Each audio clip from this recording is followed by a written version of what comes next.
Hello friends, welcome back to my channel. How are you all? I hope all are you well. So before starting the lecture, I request you to all please like, share and subscribe my channel so that you do not miss the notification of the lecture. Okay? तो इस lecture में हम देखेंगे आज कि efficient channels है। Efficient channel जैसे rectangular channel है, ट्रायंगुलर चैनल है, ट्रेपेजियम चैनल है, उसके बारे में पढ़ेंगे। वो ये आप सोचेगा कि जो भी सिविल इंजीनियरिंग का एग्जाम है, कोई भी एग्जाम है, उसमें बहुत ही ज्यादा वेटेज है इस टॉपिक का। आप चाहे प्री की बात करो चाहे मेंस की बात करो।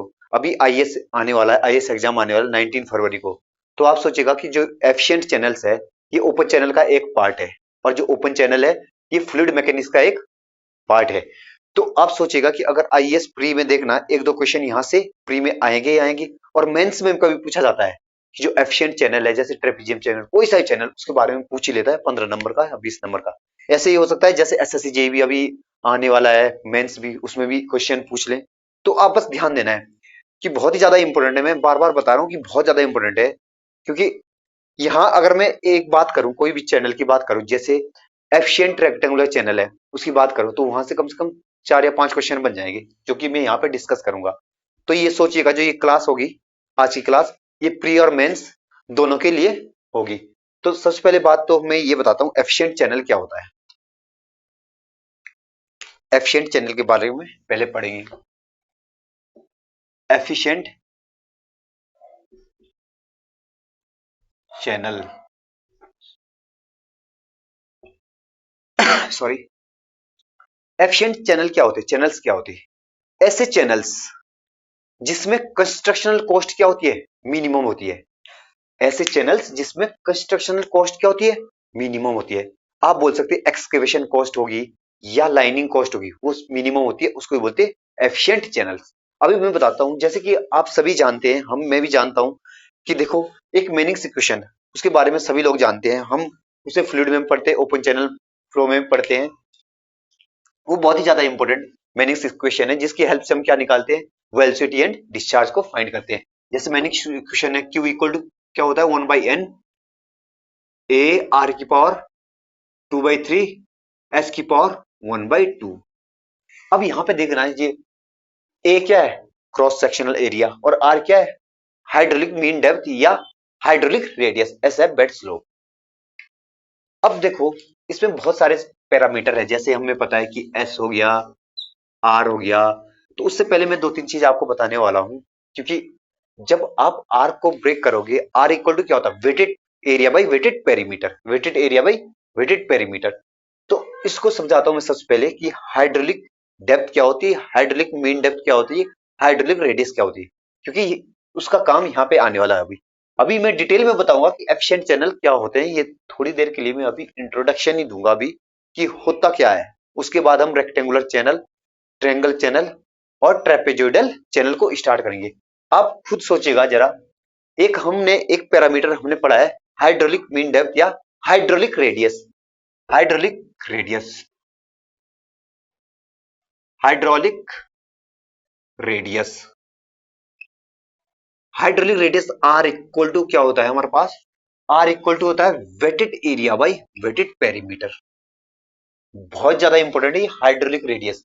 हाइड्रोलिक रेडियस का जनरली हम यूज करते हैं, अगर इसका सिग्निफिकेंस देखें तो इसका यूज हम करते हैं जब भी हमें कहीं डिस्चार्ज या वेलोसिटी फाइंड करनी हो फ्लूइड की, तो वहां पे इस पैरामीटर का हम यूज करते हैं। ठीक है, अब देखो, अब एक तो हो गया हाइड्रोलिक रेडियस, दूसरा होता है hydraulic depth. Hydraulic depth, hydraulic depth जिसको डी से रिप्रेजेंट करते हैं। Hydraulic depth equal to the wetted area by top width. Okay, wetted area by top width. अब ये क्या होता है, जैसे मैं बोल रहा हूँ wetted area, wetted perimeter, top width क्या होता है, अभी मैं थोड़ा सा आपको समझाने वाला हूँ। जैसे माना कोई की, let us consider this is a rectangle channel. Okay, ये रेक्टेंगुलर चैनल है और इसमें ना वाटर फील है अप टू डेप्थ y। इस चैनल पे y डेप्थ तक वाटर क्या है, फिल है। अब इसकी जो विड्थ है, या क्या है वो है आपकी b, b इसकी विड्थ है, और टोटल जो हाइट है इसकी वो h है। अगर इसमें अगर इसमें वेटेड एरिया की बात की जाए तो हमेशा ध्यान रखना, जो वेटेड एरिया होगा A equal to B into Y होगा, वो एरिया जो कि फ्लूइड ने लिक्विड ने कवर कर रखा है। जितनी भी बाउंड्री है, देखो अगर मैं बताऊं कि कितने डेप्थ तक लिक्विड ने वाटर ने एरिया को कवर किया है, तो आप बोलेंगे वाई डेप्थ तक, तभी मैं क्या गया बी इंटू वाई, एरिया हो गया बी इंटू वाई। जैसे कि हमें पता है रेक्टेंगल का एरिया क्या होता है एल इंटू बी, इसी तरह से बी इंटू वाई। इसको बोलते हैं वेटेड एरिया, मतलब जितने भाग में क्या है वाटर है उसका उसका ही एरिया। अब दूसरी बात है, अगर हम यहीं पे बात करें कि वेटेड पेरीमीटर क्या होता है, वेटेड पेरीमीटर मतलब जितनी भी बाउंड्री, जितना भी एरिया वाटर ने कवर किया है, कितनी बाउंड्री कवर की है, एक वाई है, b and y means that b plus two y, ये हो गया आपका क्या वेटेड पेरीमीटर। ये आपको ध्यान देना है, ये बहुत ज्यादा इंपॉर्टेंट है।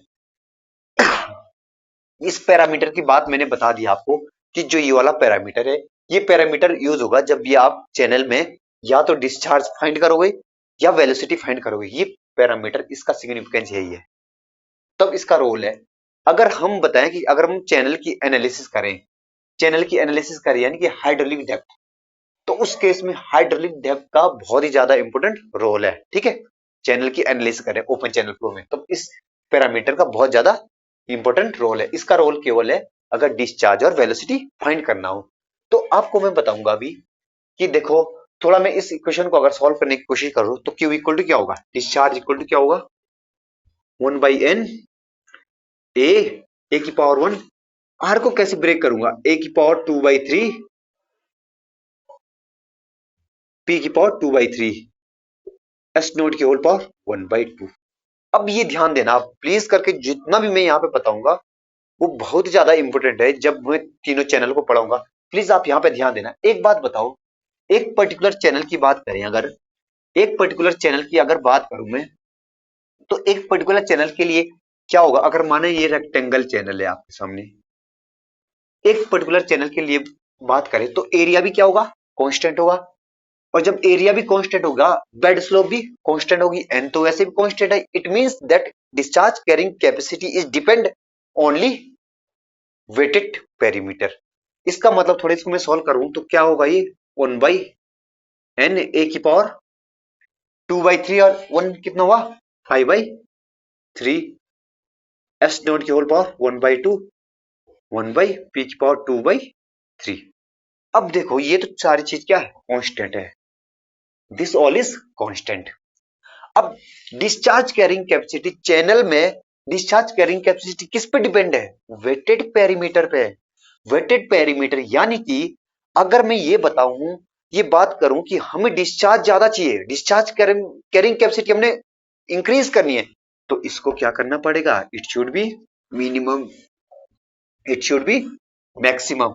अगर जितना भी किसी भी चैनल का वेटेड पेरीमीटर जितना ही कम होगा, डिस्चार्ज कैरिंग कैपेसिटी उतनी ही ज्यादा होगी, कंस्ट्रक्शन कॉस्ट कितनी होगी उतनी ही कम होगी, वो चैनल क्या होगा मोस्ट इकोनॉमिकल होगा। तो देखो जरा मैं आपके सामने दो एग्जांपल रखता हूं। जैसे एक चैनल आपका ये है, एक चैनल ये है रेक्टेंगल, इसकी जो हाइट है ये 4 मीटर है और इसकी हाइट भी कितनी है 4 मीटर है, सॉरी, और जो इसकी बेस की विड्थ है वो है 5 मीटर। और दूसरा चैनल है यहाँ पे, और इसकी हाइट है आपके पास 2 मीटर, इसकी हाइट भी आपके पास 2 मीटर और बेस विड्थ है आपकी 10 मीटर। अगर मैं आपसे पूछूं कि दोनों चैनल, चैनल ए और चैनल बी है आपके पास, अगर मैं बताऊं कि इन दोनों का एरिया क्या है, तो पहले का एरिया बताओगे आप, सर पहले का एरिया होगा आपका 20 मीटर स्क्वायर, और दूसरे का एरिया कितना आएगा, दूसरे का एरिया भी आएगा 20 मीटर का स्क्वायर। अब बात आई किस पे, वेटेड पेरीमीटर पे। अब जब वेटेड पेरीमीटर निकालूंगा मैं इसका, P इक्वल टू कितना आएगा, वेटेड पेरीमीटर सब बाउंड्री कितना है, फ्लूइड कहां तक फिल है 4 मीटर डेप्थ तक, तो कितना 4 4 8 8 और 5 कितना हुआ 13 मीटर। अब यहां पे कितना आएगा 14 metre, P wetted perimeter 14 metre. अब खुद सोचो जरा, अगर मैं चैनल सेलेक्ट करता कि इन दोनों में से कौन सा मोस्ट इकोनॉमिकल होता है, तो दोनों रेक्टेंगल चैनल है, अगर मैं इन दोनों में से सिलेक्ट करता कि कौन मेरे लिए सुइटेबल रहेगा, इकोनॉमिकल रहेगा, तो मैं इसको सिलेक्ट करता हुआ है। मैं जानता हूं कि एरिया भी सेम है, एरिया यहां भी सेम है, वेटेड पेरीमीटर क्या है, कम है, और यहाँ पे वेटेड पेरीमीटर क्या है, ज्यादा है, तो मैं इसको सिलेक्ट करता, इसलिए सिलेक्ट करता क्योंकि अगर वेटेड पेरीमीटर कम होगा तो उस केस में डिस्चार्ज कैरिंग कैपेसिटी किसी भी चैनल की क्या होगी, मैक्सिमम होगी। और वेटेड पेरीमीटर अगर कम होगा सर, तो आप सभी को ये पता है कि अगर वेटेड पेरीमीटर कम होगा उस केस में कंस्ट्रक्शन कॉस्ट, एक्सकेवेशन कॉस्ट यानी लाइनिंग कॉस्ट क्या होगी, मिनिमम। तो तभी हम इसको मोस्ट इकोनॉमिकल कहते हैं। बस इसको आप, अब इसके बाद हम डिस्कस करते हैं efficient rectangle channel, efficient triangular channel, इस सब के बारे में हम डिस्कस करेंगे। बस ये आपको समझ में आना चाहिए कि बस आपने एक माइंड में ध्यान रखनी, एक बात ध्यान रखनी कि जो इकोनॉमिकल सेक्शन है वो डिपेंड किस पे करता है, वेटेड पेरीमीटर। ये रहा वेटेड पेरीमीटर आप समझे, सॉरी। तो आगे चलते हैं हम अब हम पर्टिकुलर देखते हैं मोस्ट इकोनॉमिकल रेक्टेंगुलर चैनल। बस आपने ध्यान देना है यहाँ पे, ये बहुत ही ज्यादा इंपॉर्टेंट है। आप चाहे प्री की बात कीजिएगा, आप चाहे मेंस की बात कीजिएगा, मोस्ट इकोनॉमिकल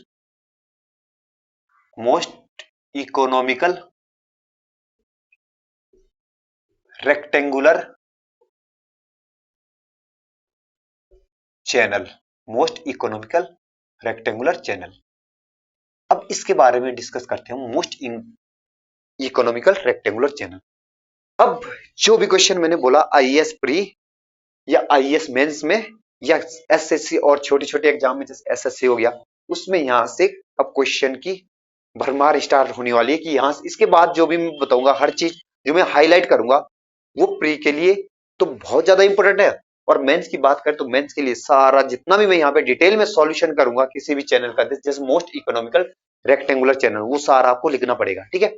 जैसे हम कहीं करते हैं कि कंसिडर रेक्टेंगुलर चैनल, कोई भी रेक्टेंगुलर चैनल लेता हूं मैं इस टाइप से, consider rectangular channel whose width is b and depth of flow is y, depth of flow is y। अब क्या है इसमें, y डेप्थ क्या है, फ्लूइड फिल है यानी कि वाटर फिल है। अब आपको जब भी अगर मेंस में ये क्वेश्चन आया तो थोड़ा सा आपको लिखना है let us consider rectangular channel, okay, rectangular channel whose width is b and depth is y, okay, rectangular channel whose width is b and depth is y।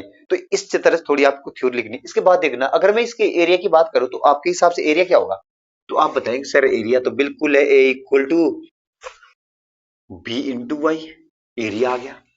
इसको मैं इक्वेशन 1 मानता हूं, इसको मैंने इक्वेशन 1 मान लिया, ओके। अगर मैं इसका वेटेड पेरीमीटर की बात करूं, इसकी वेटेड पेरीमीटर की बात करूं तो वेटेड पेरीमीटर क्या होगा, तो वेटेड पेरीमीटर होगा, वेटेड पेरीमीटर इक्वल टू था बी प्लस 2y।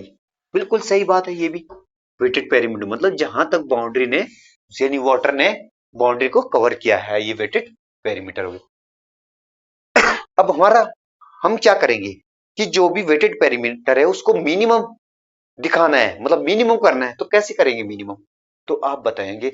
अब मेरा आपसे एक क्वेश्चन है यहाँ से, अगर मैं बताऊं इसमें वेरिएबल क्या है, वेरिएबल मतलब जो वेरी कर रहा है, जो मतलब चेंज होता है, तो आप बताएं कि वेरिएबल इसमें y दिख रहा है। अरे एक बात बताओ, अगर माना मैंने ये चैनल बनाया, ये मैंने चैनल कंस्ट्रक्ट किया, तो चैनल की जो विड्थ है वो तो सेम रहेगी, लेकिन फ्लो डेप्थ क्या करेगी, वेरी करेगी, कभी डिस्चार्ज ज्यादा होगा कभी डिस्चार्ज कम होगा, मतलब हमारे लिए वेरिएबल क्या है, y है। तो मैं क्या करूंगा, इक्वेशन 1 से v की वैल्यू इक्वेशन 2 में पुट कर दूंगा, तो क्या आएगा बताओ, p equal to a by y plus 2y, ये आ गया। अब मैंने क्या करना है, आप खुद सोचिएगा। अब जब भी कभी भी आपने या तो 10th या 12th में पढ़ा होगा, जब भी कोई फंक्शन हमें मैक्सिमाइज करना हो या मिनिमाइज करना हो, उस फंक्शन की वैल्यू देखने की, इस फंक्शन की वैल्यू मैक्सिमम है या मिनिमम, तो क्या करते हैं हम सबसे पहले उसका f डैश x निकाल दें, मतलब डिफरेंशिएशन करते हैं। और जब डिफरेंशिएशन करते हैं तो डिफरेंशिएशन करने के बाद एक बार डिफरेंशिएशन करने के बाद उसको जीरो के बराबर पुट करते हैं। जीरो के बराबर इसलिए पुट करते हैं ताकि वहां से हमें क्रिटिकल पॉइंट मिले जिसपे कि कोई फंक्शन मैक्सिमम है या मिनिमम है, लेकिन हमने इसको मिनिमम दिखाना है, तो हमें क्या करना है, आप बताएंगे सर जब हमने इसको मिनिमम दिखाना है तो आप इसका डिफरेंशिएशन विद रिस्पेक्ट टू उस वेरिएबल कीजिएगा जिस वेरिएबल के जिसके सापेक्ष ये मतलब जिसमें वो वेरी कर रहा है, मतलब जो वेरिएबल इसमें दोनों में से आपको एरिया वेरिएबल दिख रहा है, बिल्कुल नहीं, डेप्थ वेरिएबल है, तो डेप्थ के रिस्पेक्ट में इसका हम क्या करेंगे, डिफरेंशिएशन करेंगे। तो आप बताओ डीपी बाई डी वाई कितना होगा, आप बताएंगे minus A by Y square plus 2y, हो गया खत्म। सॉरी, अब क्या करना है, DP by D Y equal to zero के बराबर पुट करना है, DP by D Y equal to zero.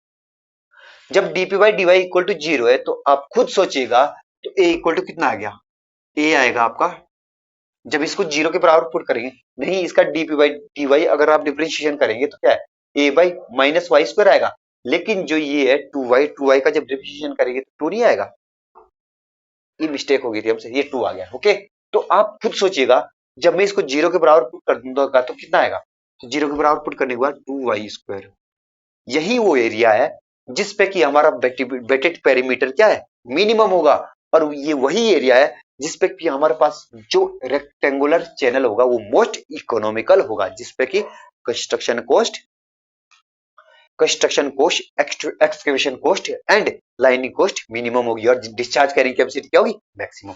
ये एरिया, ये ध्यान रखना, कभी भी एग्जाम में एकदम से क्वेश्चन आएगा कि आप बताइएगा कि अगर rectangular channel most economical channel है तो बताओ उस केस में एरिया क्या होगा, तो आपका ध्यान एकदम से यहां आना चाहिए कि उस केस में जो हमारे पास एरिया होता है वो क्या होता है, 2y², क्या होता है, 2y²। अब ये आएगा वेरी वेरी इंपॉर्टेंट, जिसपे मैं 3 स्टार मारूंगा, बहुत ज्यादा इंपॉर्टेंट, इसके बाद सारी चीज इंपॉर्टेंट आएगी। तो अगर मैं इस सीरीज की बात करूं, अब अगर मैं इस सीरीज की बात करूं, इस एरिया और इस एरिया की बात करूं, इन दोनों को मैं कंपेयर करूंगा, ये एरिया की वैल्यू मैं यहां पुट कर दूंगा, तो मुझे यहां से क्या मिलेगा, इसका मतलब मुझे मिलेगा बी इक्वल टू क्या आएगा, बी इक्वल टू कितना आएगा, 2y। ये एक क्वेश्चन अलग से बन गया, फिर से ये क्वेश्चन पूछा जा सकता है कि अगर कोई रेक्टेंगुलर चैनल है, मोस्ट इकोनॉमिकल रेक्टेंगुलर चैनल है, उस केस में बताओ जो विड्थ होती है वो डेप्थ का कितना गुना होता है, ट्वाइस। तो ये भी आपको ध्यान देनी, ये सारी चीज पता चल गई हमें। अब इसके बाद में क्या करूंगा, इसके बाद क्या करूंगा, जो ये वाली वैल्यू है ये किस में पुट करूंगा, पेरीमीटर वाले में, तो P इक्वल टू कितना आएगा, 4y। ये आ गया, ये सारी चीज ना बहुत ज्यादा इंपॉर्टेंट है। अब इसके बाद कौन सा पैरामीटर, 3 पैरामीटर आपने निकाल लिए, अब इसके बाद दो पैरामीटर और है, कौन कौन से आप बताएंगे, हाइड्रोलिक रेडियस है, हाइड्रोलिक मीन डेप्थ है, हाइड्रोलिक डेप्थ है, ये सारी चीजें आपको अभी निकालनी है। तो आप बताओ, ये सारी चीज बहुत ज्यादा इंपॉर्टेंट, यानी कि अपने आप में ये 3 क्वेश्चन हो गए प्री के लिए ये, और मेंस में आपने सारा करना है, जितना मैं बताऊं, जितना मैं यहाँ पे बताऊं ना एक क्वेश्चन में, जैसे रेक्टेंगुलर चैनल है, ये सारा करना है आपने, थोड़ी थ्योरी लिखनी है बीच बीच में। देखो ये आ गया। अब हमारे पास क्या होता है, हाइड्रोलिक रेडियस क्या होती है, हाइड्रोलिक रेडियस, तो आप बताएंगे hydraulic radius r equal to wetted area by wetted perimeter, wetted area by wetted perimeter. तो आप सारी बात को, जितने भी सारे क्वेश्चन है, जितना भी यहाँ पे पैरामीटर है, या इसकी वैल्यू पुट कर दो, यानी 2y² आएगा, 2y² आएगा, यानी वेटेड पेरीमीटर कितना, 4y। It means that this is y by 2, r equal to y by 2। Very very very very important, ये क्वेश्चन बहुत बार पूछा जाता है, प्री में दिया होगा कि अगर कोई रेक्टेंगुलर चैनल मोस्ट इकोनॉमिकल है, उस केस में अगर डेप्थ कितनी है, 10 सेंटीमीटर दी हुई है, तो बताओ कि हाइड्रोलिक रेडियस कितनी होगी। तो आपको अगर सारे पैरामीटर ये आपको याद होने चाहिए, r equal to y by 2। अब टॉप विड्थ की बात करें, टॉप विड्थ जब हम निकालते हैं, या हाइड्रोलिक डेप्थ बोलते हैं हम उसको, हाइड्रोलिक डेप्थ की बात करें, हाइड्रोलिक डेप्थ, हाइड्रोलिक डेप्थ कितनी होती है, हाइड्रोलिक डेप्थ क्या होगी, हम जानते हैं hydraulic depth D equal to होता है A by top width, A by top width, A by top width area कितना था, 2y², टॉप विड्थ कितना आएगा। हमेशा एक बात और ध्यान रखना है, इसमें मैं दो चीजें बता रहा हूं, channel of first kind, channel of second kind. Channel of first kind वो चैनल होते हैं जो कि प्रिज्मेटिक होते हैं, मतलब जिसकी डेप्थ ना यूनिफॉर्मली वेरी करती है, मतलब यूनिफॉर्मली एक रेट से uniformly. Channel of first kind मैंने बता दिया, channel of second kind, channel of first kind का मतलब क्या हो, फिर से बता रहा हूं मैं, चैनल ऑफ फर्स्ट काइंड होगा अगर एरिया का डिफरेंशिएशन हम विथ रिस्पेक्ट टू डेप्थ करें तो हमेशा क्या देता है, टॉप विड्थ देता है, हमेशा क्या देता है, टॉप विड्थ। ये बात आपको ध्यान देना है। अब आप बताएंगे ये क्या चल रहा है, अरे एक बात बताओ, बस आपको दो चीजें याद रखना भी, जब मैं क्विक रिवीजन लाऊंगा इसका ओपन चैनल फ्लो का, तो उसमें मैं थोड़ा बता दूंगा इसके बारे में। चैनल ऑफ फर्स्ट काइंड का मतलब होता है जिस किसी भी चैनल की, अगर चैनल ऑफ फर्स्ट काइंड का मतलब होता है अगर किसी भी चैनल की डेप्थ यूनिफॉर्मली वेरी कर रही है, मतलब यूनिफॉर्म रेट से क्या बढ़ रही है या घट रही है, तो उसको बोलते हैं चैनल ऑफ फर्स्ट काइंड। और हमेशा उसमें एक बात ध्यान रखना, उसमें जो d a y d y होता है, मतलब एरिया का differentiation with respect to depth क्या देता है, टॉप विड्थ। और जो चैनल ऑफ फर्स्ट काइंड होता है, d a y d y कभी भी टॉप विड्थ के बराबर नहीं देता। यानी कि चैनल ऑफ फर्स्ट काइंड मैंने क्या बोला कि d A by D y हमेशा देता है टॉप की width, channel of first kind. ठीक है, आप देखिए इसी चैनल में, उसी इसमें देख लो जरा, इसी क्वेश्चन में देखो, D A by D Y, इसका D A by D Y करो जरा, सबसे पहले इसके एरिया का D A by D Y करो, तो आप बोलोगे बी, इसकी टॉप विड्थ कितनी है, बी है। इसकी टॉप विड्थ कितनी है, बी है।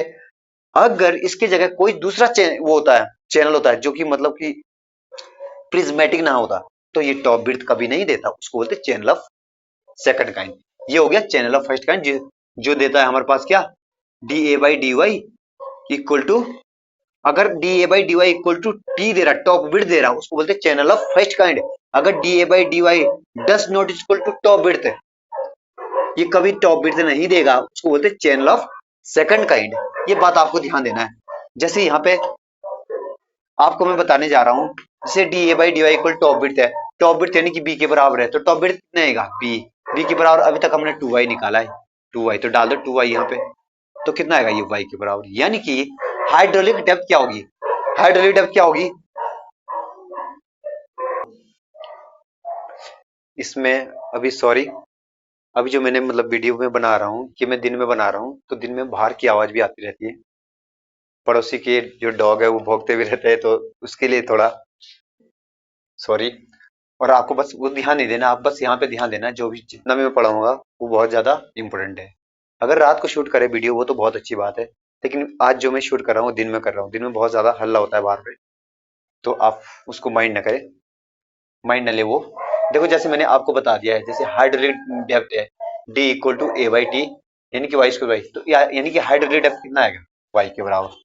हाइड्रोलिक डेप्थ कितना है, वाई के बराबर। तो हाइड्रोलिक डेप्थ है आपका डी इक्वल टू वाई, ये आ गया। तो मतलब ये सारे पैरामीटर आ चुके हैं, इसके सारे पैरामीटर आ चुके हैं, ये दिख गया, 1 2 3 4 मतलब फाइव, फाइव पैरामीटर बहुत ज्यादा इंपॉर्टेंट है, बस आप इसको ध्यान रखेंगे। अब एक चीज और बताने जा रहा हूं मैं आपको, आपके सामने सारे पैरामीटर मैंने निकाल दिए, एक चीज और बताने जा रहा हूं। देखो जैसे ये, इसको मैं यहां बनाता हूं, अभी तक मैंने क्या बोला था, अभी तक हमने जो मतलब निकाला, सारी वैल्यू हमने फाइंड किए, उसके बारे में थोड़ा बहुत मैं यहाँ पे वो सारी वैल्यू डालूंगा। जैसे हमने अभी तक क्या निकालता, जैसे विड्थ कितना हो गया, टू वाई का है ना, इसका मतलब ऊपर भी क्या होगा, टू वाई, पक्का टू वाई होगा। और ये कितना था हमारे पास, वाई। तो एक बात बताओ जरा, अगर मैं इसको थोड़ा सा एक्सटेंड करूं, अगर मैं थोड़ा इसको एक्सटेंड करूं इस तरह से, इसकी मतलब एक तरह से बोल सकता हूं कि मिरर इमेज, इसकी मिरर इमेज बनाऊं, तो ये भी क्या होगा, वाई होगा। तो आप बताएंगे जितना ये दो पैरेलल लाइंस, यानी कि पैरेलल लाइंस होगा, जो पैरेलल लाइंस है उनके बीच की डिस्टेंस क्या होगी, कांस्टेंट होगी, यानी कि तो ये भी टू वाई होगा। तो आपको क्या दिख रहा है, two y two y two y two y. इसका मतलब क्या है कि अगर ये मतलब ये फिगर पूरा होता तो ये क्या है, एक तरह से स्क्वायर। इसका मतलब क्या है, मोस्ट इकोनॉमिकल रेक्टेंगुलर चैनल क्या होता है, हाफ ऑफ स्क्वायर। हमेशा ध्यान रखना, most economical rectangular channel is half of square. ये ध्यान दे, यहाँ पे मैंने आपके सामने ये बता दिया, ये प्रूफ भी किया है। ये कब पता चला, जब हमने पेरीमीटर, वेटेड पेरीमीटर को मिनिमम किया, मतलब जीरो, जब हमने जीरो के बराबर पुट किया, वहां से तो हमें ये एरिया निकला। जीरो के बराबर क्यों पुट किया, वहां से भाई हमें वेटेड पेरीमीटर को मिनिमम दिखाना था, मिनिमम वैल्यू निकालनी थी, जिससे कि डिस्चार्ज कैरिंग कैपेसिटी क्या होगा, हमारी डिस्चार्ज कैरिंग कैपेसिटी क्या हो, मैक्सिमम हो। तो उसी केस में, तो यानी कि ये क्वेश्चन भी बहुत ज्यादा इंपॉर्टेंट है कि मोस्ट इकोनॉमिकल रेक्टेंगुलर चैनल हमेशा हाफ होता है किसका, स्क्वायर का। ये बात आपको ध्यान देना है, ओके। इसको आप ये भी लिख सकते हैं आप, यानी कि two y two y two y, तो ये है हाफ ऑफ स्क्वायर। यहाँ लिख भी देता हूँ एक बार में, most economical, most economical rectangular channel is half of square। ये बात ध्यान देना, ये बहुत ज्यादा इंपॉर्टेंट है। Most economical rectangular channel is half of square. तो ये तो खत्म हो गया। अगर माना ये मेंस में आ गया तो आपको कैसे लिखना है, थोड़ी थ्योरी इसके बीच में थ्योरी डालना है। जैसे इक्वेशन, जैसे ये यहाँ पे दिखा दिया इक्वेशन 1 इक्वेशन 2 को सॉल्व करने पर इस तरह की। वैसे अगर डेरिवेशन है तो सॉल्व करने की मतलब उसको लिखने की ज्यादा जरूरत नहीं, बस स्टार्टिंग में लिखना आपने, consider a rectangular channel whose width is b and depth is मतलब फ्लो डेप्थ इज वाई। तो आपको ये लिखना है और इस तरह से सॉल्व करना, और लास्ट में ये लाइन नोट में लिख देनी है ये वाली जो ये कि most economical rectangular channel is half of square. ये बहुत ज्यादा इंपॉर्टेंट है। आगे चलते हैं।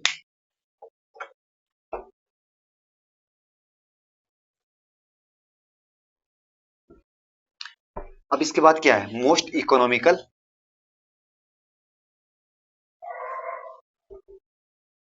Triangular channel.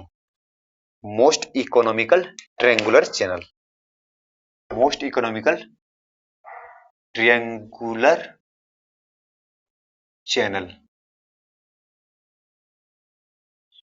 अब most economical hub triangular channel, इसमें भी क्या करना है, थ्योरी आप खुद लिखिएगा जो मैंने बताया था। Let us consider a triangular channel जिसकी विड्थ इतनी है, क्या साइड स्लोप इतनी है, कुछ भी आप मतलब थ्योरी खुद ले लेना जो भी है। ओके, जैसे मैं यहाँ पे बताता हूँ, कोई rectangular channel sorry triangular channel है हमारे पास है, ट्रायंगुलर चैनल है, ये ट्रायंगुलर चैनल है। बस आपने समझना है यहाँ पे बात। अगर आपको सही समझ आ गया तो कोई भी प्रॉब्लम आपको नहीं आएगी। अब इस केस में देखो, अगर ये एक बात हमेशा ध्यान रखना, जब भी आप ट्रायंगुलर चैनल बनाओगे तो उसमें हमेशा जो भी स्लोप होगी 1 वर्टिकल होगी और m हॉरिजेंटल होगी। कभी आपको एग्जाम में भी फंसाने के लिए इस तरह से दे सकते क्वेश्चन में न्यूमेरिकल में कि 2 वर्टिकल और 3 हॉरिजेंटल। तो आपको क्या है, इसको कैसे, इसको हमें 1 वर्टिकल और m हॉरिजेंटल में क्या करना है, कन्वर्ट करना है। कभी भी गलती मत करना, ये मत कर देना tan थीटा इक्वल टू 3/2 इस तरह से, tan थीटा इक्वल टू 3/2 इस तरह से मत करना कभी। इसको क्या होगा, इसी स्केल में आपको कन्वर्ट करना है। देखो जरा, 1 वर्टिकल और 3/2 हॉरिजेंटल, इस तरह से आपको इसको कन्वर्ट करना। बात ये ध्यान देना आप। ओके, तो ये चैनल है जैसे हमारे पास है, हमेशा क्या m होगा हॉरिजेंटल सॉरी। अब ये थीटा है, अब जब ये थीटा है, अब आप खुद बताइएगा ये इसकी क्या होगी, डेप्थ होगी। अब ये हो गया सेमी वर्टिकल एंगल थीटा, ये भी सेमी वर्टिकल एंगल थीटा, ये आपको ध्यान देना है। ये आएगा, और जो ये जितनी ये डेप्थ कितनी है आपकी, y है। ओके, तो जब डेप्थ ये y है तो आपसे मेरा एक ही क्वेश्चन है कि देखो, अगर जब हम 1 चला, जब हम 1 चले वर्टिकल, हम जब 1 चले तो एम हम कितना जाना पड़ेगा, हॉरिजेंटल जाना पड़ेगा। अब खुद बताओ, जब मैं वाई वर्टिकल चलूंगा तो हॉरिजेंटल कितना जाना पड़ेगा, एम वाई। इसका मतलब ये भी एम वाई, ये भी एम वाई, इस तरह से। अब चलो, आपको ये भी नहीं आया समझ में, मैं दूसरी तरह से बताता हूँ। ये थोड़ा छोटा सा है, वो आपको ट्रेंगल दिख रहा है ए बी सी, ये तो बड़े वाला ट्रेंगल है, इसको ओ मान लेते हैं।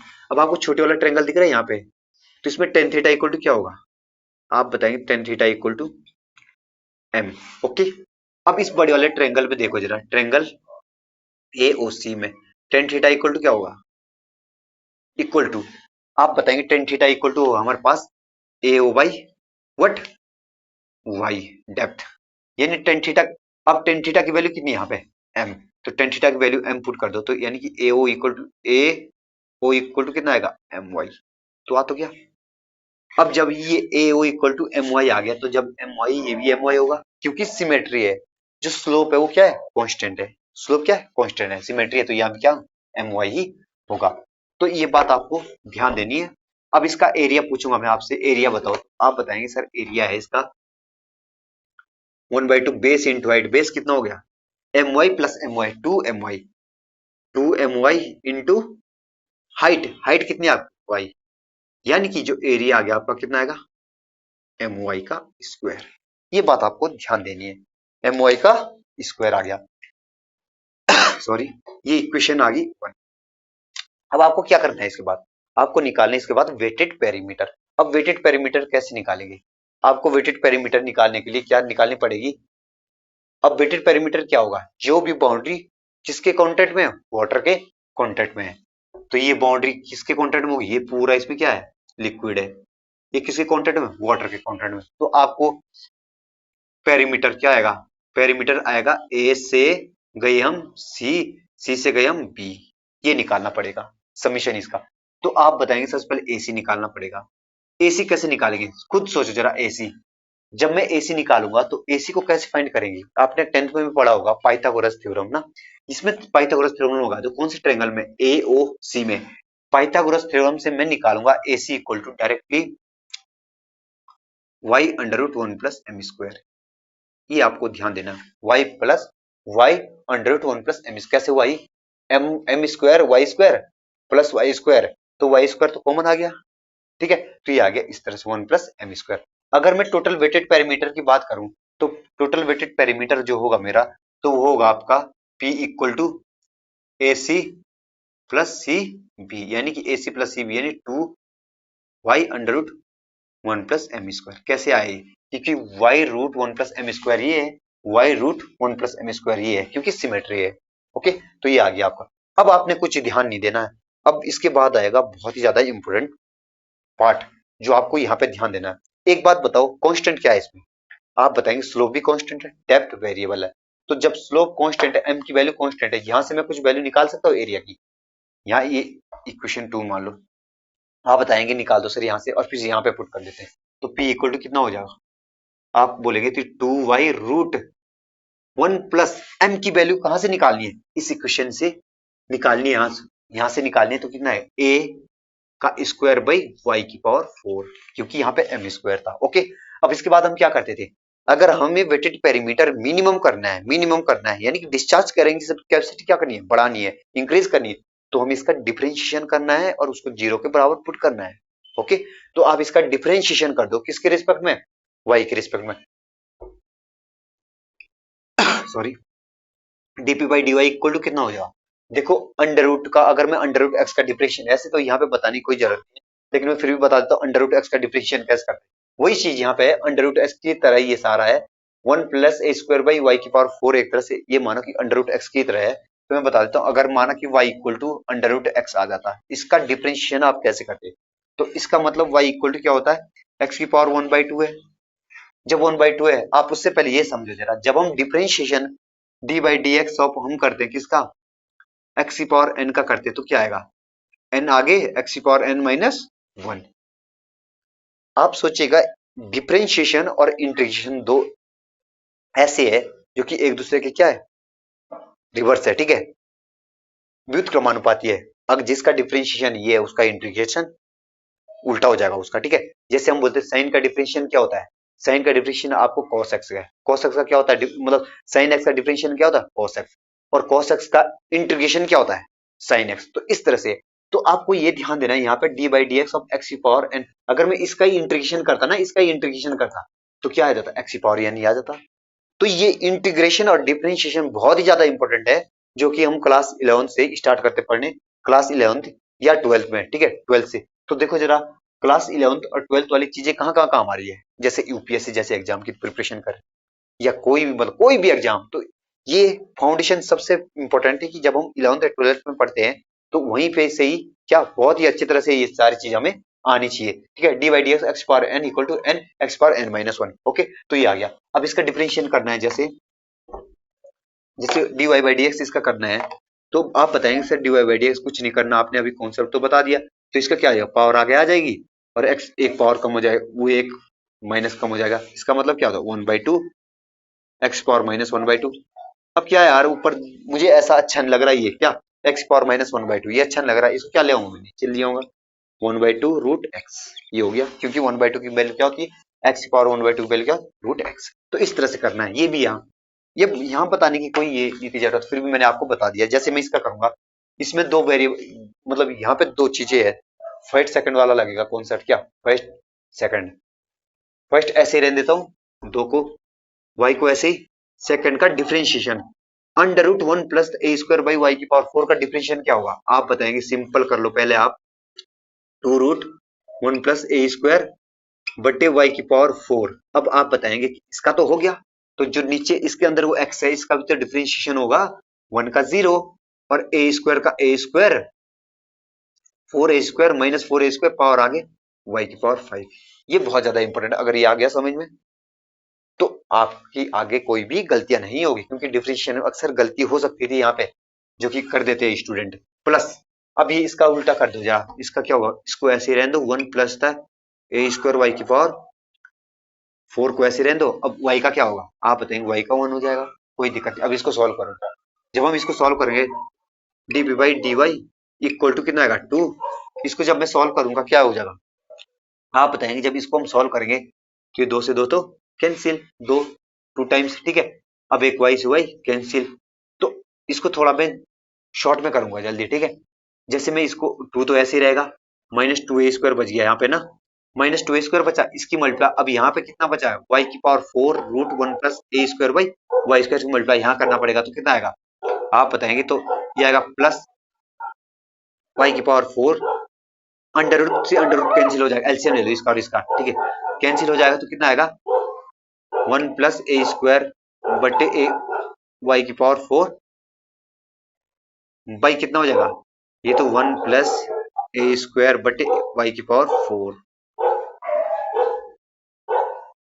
इस तरह से अब इसको क्या करता है, d p by D y हमने कर दिया, इसको क्या करते हैं, इसके बाद हम जीरो के बराबर पुट कर देते हैं। जब हम इसको जीरो के बराबर पुट करेंगे तो क्या आएगा, अब इसकी मल्टीप्लाई चाहे आप अंदर ही कर दो, इसकी मल्टीप्लाई जब अंदर करोगे तो क्या आएगा, देखो सॉरी, ये हो जाएगा, ये जीरो बराबर पुट करने के बाद क्या बचेगा जो हमारे पास, अब मैं क्या करूँ, d p by D Y equal to zero बराबर पुट करता हूँ, जब जीरो, तो ये देखो जरा माइनस 2 ए स्क्वायर है आपका, माइनस 2 ए स्क्वायर हो गया, ठीक है। इसको जब सॉल्व करूंगा मैं तो ये आएगा प्लस वाई की पावर 4, ये तो जीरो बराबर सारा ये जीरो हो जाएगा, सारी चीजें जीरो हो जाएगी, बचेगा क्या हमारे पास, वाई की power 4 plus a square equal to 0। तो इसको जब सॉल्व करेंगे वाई की power 4 equal to a square, ये आ गया। अब इसका कोई काम नहीं है, जो ये सारा डाटा है ना, इसका कोई भी काम नहीं है, ये हमारे लिए कैलकुलेशन के लिए था, जो हमारे पास इंपॉर्टेंट था वो ये अब हम रखेंगे यहाँ पे। जैसे ये आ गया y की power 4 equal to a square, अब इसको सॉल्व करना है, y की power 4 equal to a square, y की power 4 equal to a square. आप खुद सोचिएगा, y की power 4 equal to a square है, अगर आप y की वैल्यू निकालेंगे तो ए स्क्वायर तो है ही, 1/4 हो जाएगी, 2 से 2 कैंसिल, क्या आएगा 2 से 2 कैंसिल, या एक ही वैल्यू निकालो, आपकी मर्जी है, क्योंकि हमें वास्तव में निकालनी तो किसकी वैल्यू है, एरिया की वैल्यू निकालनी है।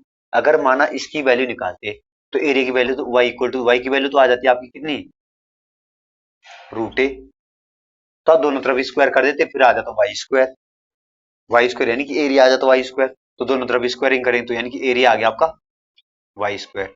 या डायरेक्ट कर देते हैं यहाँ से क्या करना था आपको, यहाँ से ये करना था आपको, देखो इस यहाँ से ए इक्वल टू क्या करना था आपने, वाई की पावर 4 है कि होल पावर 1/2 है, ये 2 से कैंसिल, यानी कि ए इक्वल टू वाई स्क्वायर, ये आ गया एरिया। यही वो एरिया है जिसपे कि इसका वेटेड पेरीमीटर क्या होगा, मिनिमम होगा, और डिस्चार्ज कैरिंग कैपेसिटी क्या होगी, मैक्सिमम। अब इसके बाद जो भी जितने भी सारे पैरामीटर आएंगे वो बहुत ही ज्यादा इंपॉर्टेंट है। जैसे एरिया हो गया आपका कितना है, area equal to y square, बहुत ज्यादा इंपॉर्टेंट है। अब जितने भी पैरामीटर निकालूंगा वो बहुत ज्यादा इंपॉर्टेंट है। ये एरिया आ गया 3 स्टार। कभी पूछ सकते कि अगर कोई मोस्ट इकोनॉमिकल ट्रायंगुलर चैनल है तो बताओ उस केस में जो एरिया होता है वो कितना होता है, तो आप बताएंगे area equal to y square. अब इसको और इसको थोड़ा मैं कंपेयर कर सकता हूँ, आप बताएंगे बिल्कुल ये भी एरिया है, ये भी एरिया है, तो इस एरिया को और इस एरिया को देखो जरा, तो अगर हम दोनों को कंपेयर करें तो आप बताएंगे कि एम की वैल्यू क्या आएगी, 1, एम इक्वल टू 1। अब एम इक्वल टू 1 आ गया, अब आप खुद सोचो, जब एम इक्वल टू 1 आ गया तो इसमें टेन थीटा निकाल दो, टेन थीटा, जब आप टेन थीटा निकालोगे, टेन थीटा इक्वल टू क्या आएगा, इस ट्रायंगल में टेन थीटा इक्वल टू क्या होगा, एम की जगह 1 रख दो, 1/1।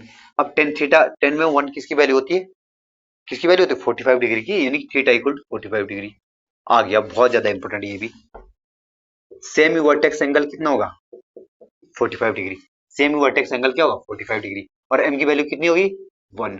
क्या क्या रह गया अब पेरीमीटर कितना आएगा, पेरीमीटर, अब पेरीमीटर यहाँ पे क्या करना है, पेरीमीटर यही तो है इतना, ये वाला इसमें रख दो, मतलब m की वैल्यू रख दो यहाँ पे, तो p इक्वल टू कितना आएगा आपका, जब इस पे रखोगे आप वैल्यू तो आएगा 2√2y। आ गया पैरामीटर भी। ये सारे ना बहुत ही ज्यादा इंपॉर्टेंट पैरामीटर है, ये एक एक करके पूछे जाएंगे प्री में कि बताओ कि एक मोस्ट इकोनॉमिकल ट्रेंगुलर चैनल है, उस केस में बताओ पैरामीटर कितना होता है, या तो वैल्यू दे देंगे y की डेप्थ की, फिर बताओ पैरामीटर। तो यह ध्यान देना कितना होता है पैरामीटर, होता है हमारे पास 2√2y। कितना होता है 2√2y। तो अब हाइड्रोलिक मीन डेप्थ, ठीक है, या हाइड्रोलिक रेडियस बताओ। Hydraulic radius A equal to क्या होता है, आर इक्वल टू क्या होता है, A by P. Wetted area by wetted parameter. Wetted area कितना है आपके पास, वेटेड एरिया आपके पास Y square, but wetted parameter कितना है 2√2y। तो यानी कि वाई स्क्वायर बाई, यहाँ लिख देता हूं मैं वाई स्क्वायर वाई बाई 2√2। ये बहुत ज्यादा इंपॉर्टेंट है, यानी कि आर इक्वल टू कितना है वाई बाई 2√2। बहुत ही ज्यादा इंपॉर्टेंट है ये पैरामीटर। आगे आपको इस तरह से करना है, ये 3 स्टार इसके लिए। ये जितने भी ये पैरामीटर ये बहुत ज्यादा, 1 2 3 4 5। अब इसके बाद क्या है आप बताएंगे, इसके बाद एक चीज छोड़ दी आपने, एक इसके बाद एक चीज और भी है। इसके बाद एक चीज क्या है, डी की value, hydraulic depth. Hydraulic depth D equal to क्या होता है, A wetted area by, wetted area by top width. Wetted area by top width. Wetted area कितना है आपके पास, तो आप बताएंगे वेटेड एरिया वाई स्क्वायर बट्टे टॉप विड्थ कितनी है, टॉप विड्थ इन दोनों को ऐड कर दो 2my, यानी कि m की वैल्यू क्या है 1 है, तो यानी कि my सॉरी 2y, यानी कि डेप्थ इक्वल टू कितना आएगा y बटे 2। बहुत ज्यादा इंपॉर्टेंट, बहुत ही ज्यादा इंपॉर्टेंट, बहुत ज्यादा इंपॉर्टेंट, बार बार बता रहा हूँ इसलिए इंपॉर्टेंट। तो आपने इस तरह से करना है। तो आपको मैं एक चीज और बताने वाला हूँ, देखो कितने पैरामीटर 1 2 3 4 5 6, बहुत ज्यादा इंपॉर्टेंट, मैं बार बार बता रहा हूँ। अब इसके बाद मैं और चीज बताता हूँ, इसको मैं यहाँ पे बनाऊंगा बस आपको, या फिर मैं यहीं पे बनाता हूँ इसको। देखो जैसे मैं इसको यहाँ पे बनाता हूँ, अभी जो ये था ट्रायंगुलर चैनल ना इस तरह से। अभी एक बात बताओ, सेमी वर्टिकल एंगल कितना आया था, आप बोलेंगे 45, ये 45 आया था ना, और ये भी 45 आया था। 45 45, इसका मतलब क्या है कि जो 45 45 ये टोटल एंगल कितना है, वर्टेक्स एंगल कितना है 90 डिग्री। ये 90 डिग्री है, ये 90 डिग्री है। और ये कितना है एम वाई, साइड कितनी हो जाएगी, अब इसकी साइड बताओ कितनी होगी। अगर आप एक साइड निकालोगे सॉरी, तो साइड हो जाएगी इसकी, अगर मैं यहाँ पे साइड की बात, ये तो दोनों साइड का है सम है, एक साइड कितनी है, यहाँ पे m की वैल्यू रख दो कितना है, एक साइड की वैल्यू आएगी आपके पास √2y। √2y यानी कि √2y आएगी, √2y आएगी।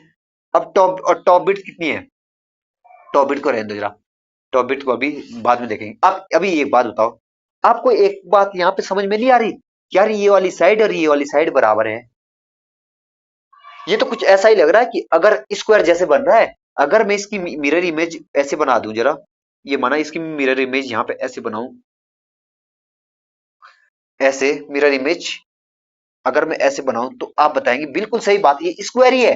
ये साइड इसकी साइड है, इसकी पैरेलल साइड क्या होगी, ये √2y होगी, ये भी √2y। इसका मतलब क्या है कि most economical triangular channel is nothing but half of square when diagonals are straight, जबकि डायगोनल क्या हो स्ट्रेट हो, जबकि क्या हो डायगोनल स्ट्रेट हो, इस तरह से जब डायगोनल स्ट्रेट। तो ये ध्यान रखना, ये क्वेश्चन ये मैं लिख देता हूं यहाँ पे, याद रखना क्या बोला मैंने अभी तक, मैंने बोला most economical triangular channel is half of square when diagonals are straight. Okay,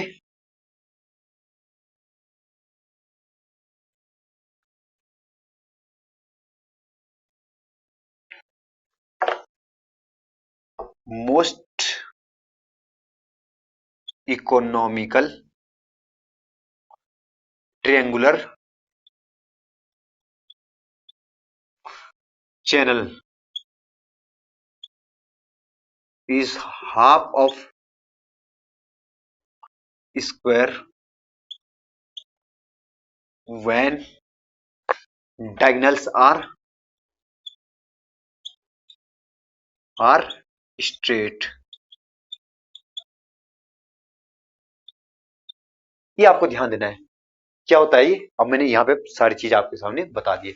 अब इसके बाद लास्ट है हमारे पास ट्रेपेजोइडल चैनल, जो कि बहुत ज्यादा इंपॉर्टेंट है, आईएएस मेंस में पूछा गया था 10 नंबर का, और हो सकता है एसएसजे मेंस में पूछ दे इस बार। कि 15 या 20 नंबर का, तो आपको ये बात ध्यान देनी है। इसके बाद है, ये सारी चीज मैंने आपके साथ डिस्कस कर चुका हूं।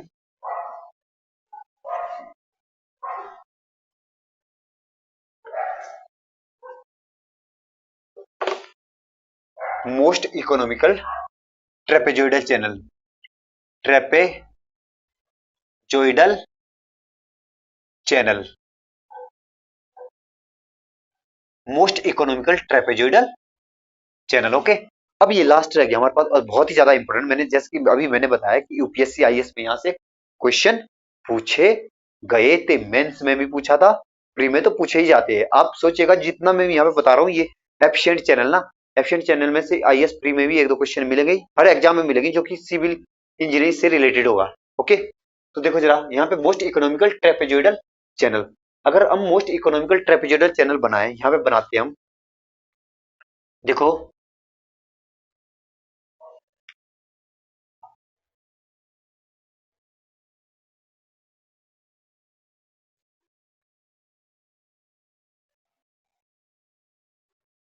जैसे इसकी विड्थ कितनी है, बी है। अब इसकी विड्थ बी है, अब इसकी जो साइड स्लोप होगी वो सेम रहेगी, 1:1 vertical to m horizontal. Okay, ये थीटा है।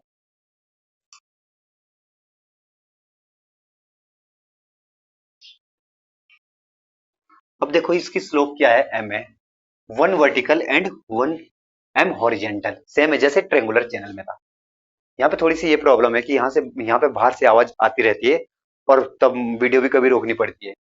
तो देखो जरा, 1 वर्टिकल है और एम हॉरिजेंटल है, तो आपसे मेरा एक क्वेश्चन है, अगर आप इसमें वही बोलेंगे, अगर हम एक वर्टिकल गए तो एम हॉरिजेंटल जाना पड़ेगा, वाई इसकी डेप्थ भी मान लेते क्या है कि वाई है। ओके, तो देखो अगर वाई वर्टिकल जाएंगे तो एम वाई कितना जाना पड़ेगा, हॉरिजेंटल, यानी कि जो यहाँ पे ये आएगा ये एम वाई आएगा, ये एम वाई आएगा, यानी कि और दोनों क्या है, सिमेट्री है। दोनों में क्या है, सिमेट्री है। दोनों में सिमेट्री का मतलब जो जितना ट्रायंगल यहाँ बन रहा उतना ही यहाँ बन रहा, क्योंकि स्लोप क्या है, कांस्टेंट है। तो मेरा आपसे एक क्वेश्चन, या आप टेन थीटा लगा के भी निकाल सकते हो अगर आपको प्रॉब्लम आए इसमें ना, तो बी है, ये बी है हमारे पास। अगर एरिया की बात करें तो एरिया कितना आएगा, इसका कोई काम नहीं है, एरिया आप बताएंगे, तो एरिया इक्वल टू क्या आएगा, 1/2। एरिया आप ऐसे भी तो फाइंड कर सकते थे, इस ट्रायंगल का एरिया और इस ट्रायंगल का एरिया, दोनों ट्रायंगल का एरिया को ऐड कर दो, और ये क्या है बीच में, रेक्टेंगल है, इसका एरिया, तीनों का एरिया को ऐड करके भी आप निकाल सकते थे। लेकिन आपको मैं डायरेक्टली बता देता हूँ कैसे निकालना है। हमारे पास ट्रेपेजियम का एरिया क्या होता है, summation of parallel side 1/2 summation of parallel side into height. Parallel side कितनी, ये और ये दोनों का समीशन क्या हो, b b two b, summation of parallel side b plus 2my into height क्या है, y। ओके, तो एरिया इक्वल टू कितना आएगा हमारे पास, b प्लस, ध्यान है ना, b प्लस कितना आएगा, my b plus my into y, ये आ गया आपका एरिया। सॉरी, अब इसी तरह से हम पेरीमीटर निकालते हैं। Perimeter equal to p equal to क्या आएगा, इसका सम, इसका सम और इसका सम। आपको फिर से पाइथागोरस थ्योरम लगानी पड़ेगी इस साइड को निकालने के लिए। जैसे इसको मान लिया ए, ये मान लिया बी, ये मान लिया सी, इसको थोड़ा मैं हाईलाइट कर देता हूं ताकि,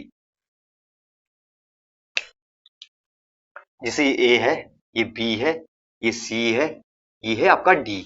तो आपको जो भी आपको बाउंड्री दिख रही है ए बी, ए से डी तक जाने में ये बाउंड्री दिख रही है, वही तो क्या है, वेटेड पेरीमीटर है।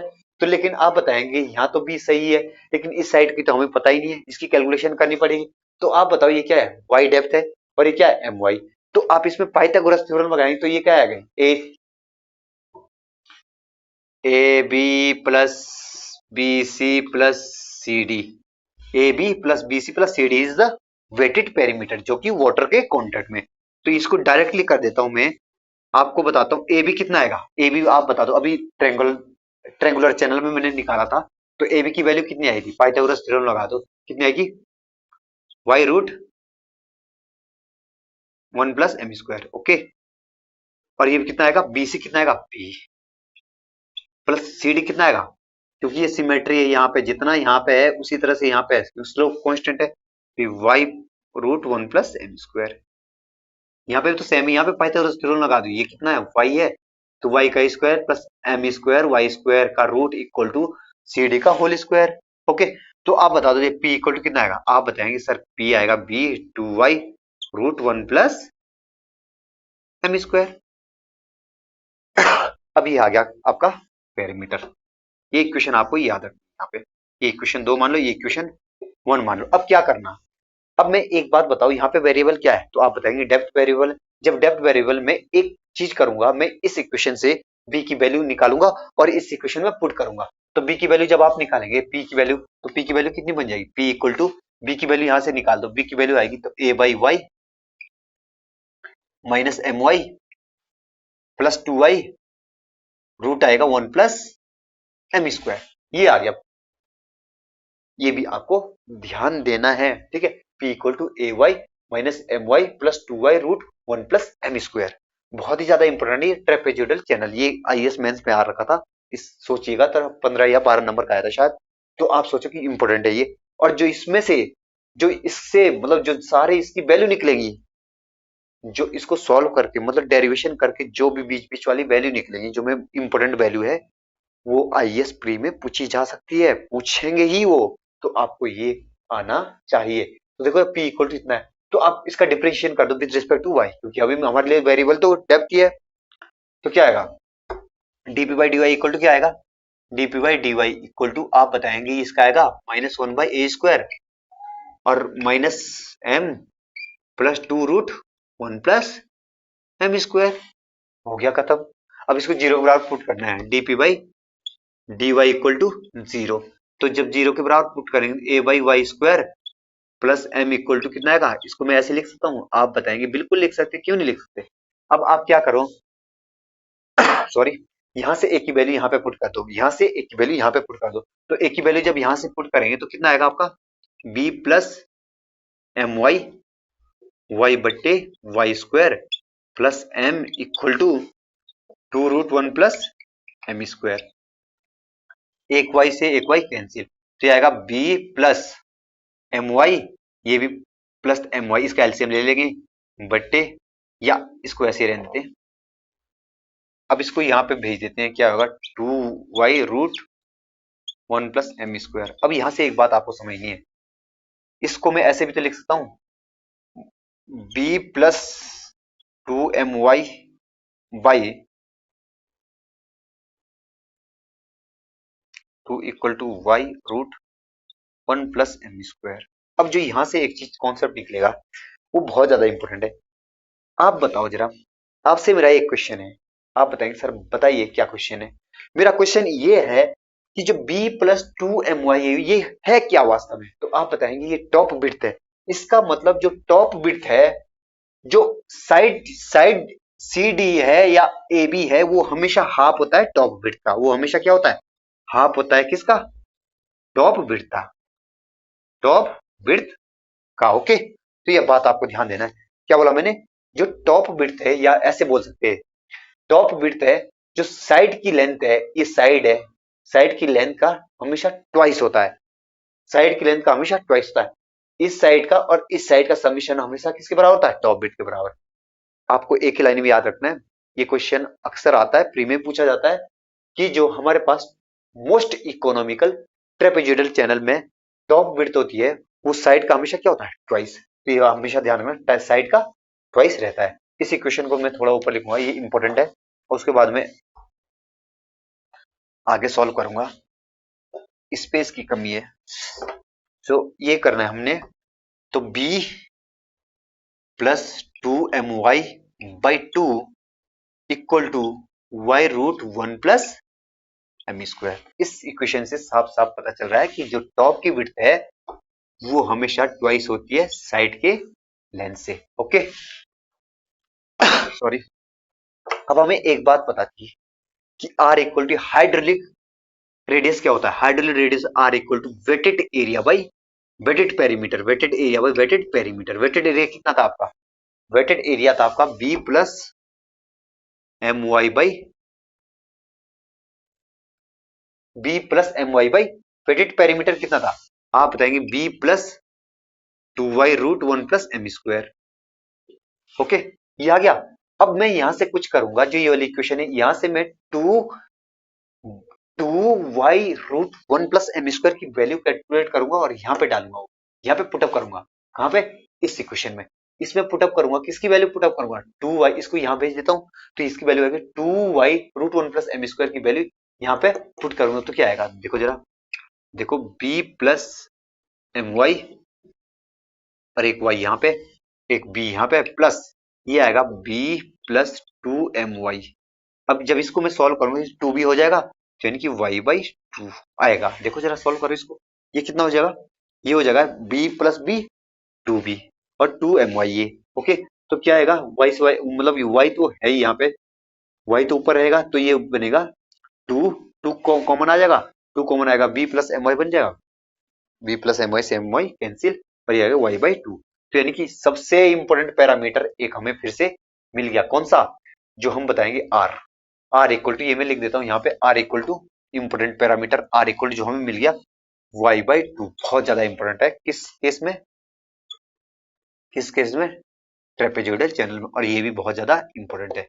जब ये मिल गया, अब देखो जरा, एक केस में ये हमें मिल गया, दूसरा केस ये है सॉरी, कि ये भी तो हो सकता है कि जो ट्रेपेजोइडल चैनल है उस केस में स्लोप वेरी कर रहा हो, ये भी हो सकता है। अगर स्लोप वेरी कर रहा हो तो उस केस में देखो, ये तो आपको पता ही होना चाहिए ये सारी वैल्यू। अगर स्लोप वेरी कर रहा है तो उस केस में जो हमारे पास यहाँ पे पेरीमीटर की जो इक्वेशन है उसको विद रिस्पेक्ट टू m क्या करना है? डिफरेंशिएट करना है। अगर मैं इस इक्वेशन को with respect to m differentiate करूं तो क्या आएगा? तो आप बताएंगे dpy dm इक्वल टू, ये जीरो आ जाएगा, ये जीरो आ गया, माइनस my का विद रिस्पेक्ट टू m कितना आएगा? -y, और इसका कितना आएगा? +2।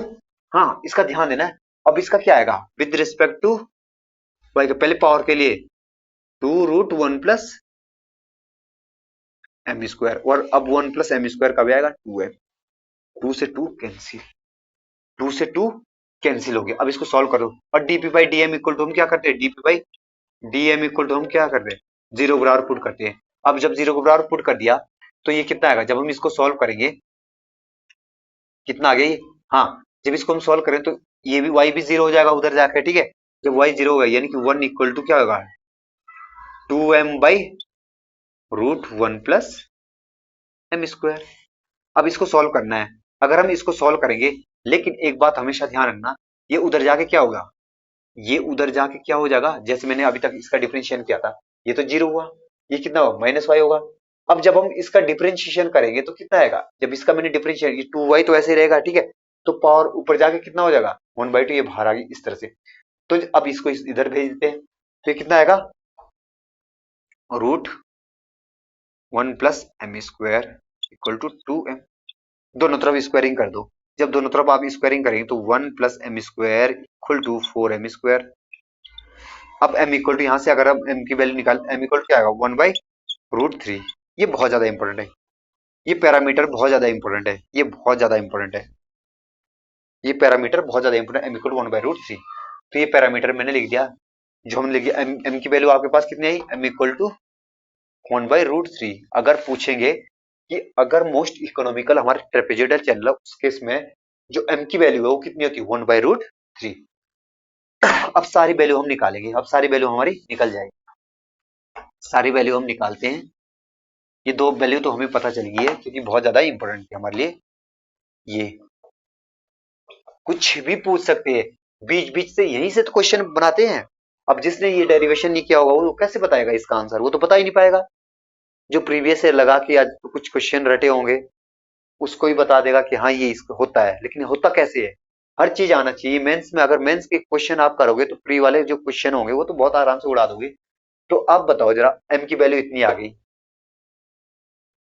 m की वैल्यू ये आ गई, तो आपको हर चीज निकालना है, एरिया भी निकालना है।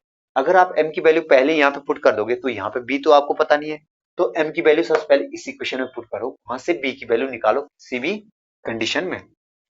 तो b की वैल्यू, b प्लस यहाँ पे डाल दो ये वाली वैल्यू, तो कितना आएगा? जब यहाँ पे डालोगे ये आप वैल्यू तो कितना आएगा? ये आपका आएगा 2/√3 y इक्वल टू 2y√1+1/3। अब इसको सॉल्व करो जरा, b plus 2/√3 y equal to क्या आएगा, इसको सॉल्व करो जरा। 4y/√3। अब y इसको इधर भेज दो तो b इक्वल टू, अब आ गया बहुत ज्यादा इंपॉर्टेंट पैरामीटर हमारे पास आ गया b। बेड विड्थ आ गई आपके पास कितनी, बेड विड्थ भी आ गई आपके पास b इक्वल टू 2/√3y। ये बहुत ज्यादा इंपॉर्टेंट है, ये बहुत ज्यादा इंपॉर्टेंट है। b equal to 2/√3y। आपको जब अगर मेंस में ये क्वेश्चन आएगा ना तो आप सही से लिखना, क्योंकि आपके पास तो सफिशिएंट होगा स्पेस, ठीक है। अब यहाँ पे तो मतलब मुझे इस पे एडजस्ट करना पड़ा, तब मैं यहाँ पे लिख रहा इंपॉर्टेंट में, वहां तो बहुत अच्छी तरह से आपको लिखना है। बी की वैल्यू आपको पता चल गया, बी की वैल्यू आप कहीं बी की वैल्यू और एन की वैल्यू यहाँ पुट कर दो, एरिया की वैल्यू आएगी। ए इक्वल टू कितना आएगा, ए इक्वल टू यहाँ पे पुट कर रहा हूँ मैं, बी की वैल्यू क्या, 2/√3y प्लस, अब यहाँ पे पता है आपको m की वैल्यू 1/√3 है ना, m की वैल्यू 1/√3 है, तो कितना आएगा ये y/√3 इंटू वाई है। अब इसको सॉल्व करना है तो एरिया इक्वल टू क्या आएगा, 3/√3y स्क्वायर। अब ए इक्वल टू कितना है, √3 रेशनलाइजेशन वाई स्क्वायर। ये आ गया एरिया। ये वह एरिया है जिसपे कि इसका वेटेड पेरीमीटर क्या होगा, मिनिमम होगा। डिस्चार्ज कैरिंग कैपेसिटी क्या होगी, मैक्सिमम होगी, ठीक है। कॉस्ट ऑफ कंस्ट्रक्शन क्या होगा, मिनिमम। एक्सकेवेशन कॉस्ट या लाइनिंग कॉस्ट, कुछ भी कॉस्ट हो वो इसमें मिनिमम होगी इस एरिया पे, और इस वेटेड पेरीमीटर पे जो हम अभी वेटेड पेरीमीटर निकालेंगे। तो ये एरिया इक्वल क्या होगा, √3y स्क्वायर आ गया।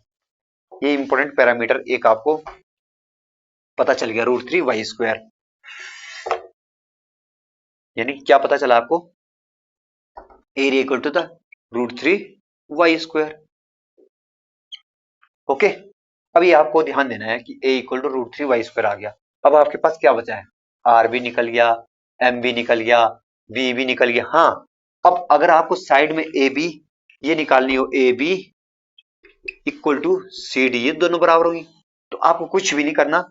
आपको क्या करना है इसमें, कहाँ ए बी कहाँ निकाली हमने, हाँ ए बी ये है ना, ए बी की साइड तो यही है, चाहे आप लिख दो, ये आएगा y√1 प्लस एम स्क्वायर। यहाँ पे भी y√1 प्लस एम स्क्वायर, यहाँ पे m की वैल्यू पुट कर दो।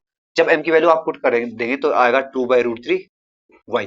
इसका मतलब जो ए बी है इक्वल टू सी डी है इक्वल टू बी सी है, वो बराबर है क्या, 2/√3y के।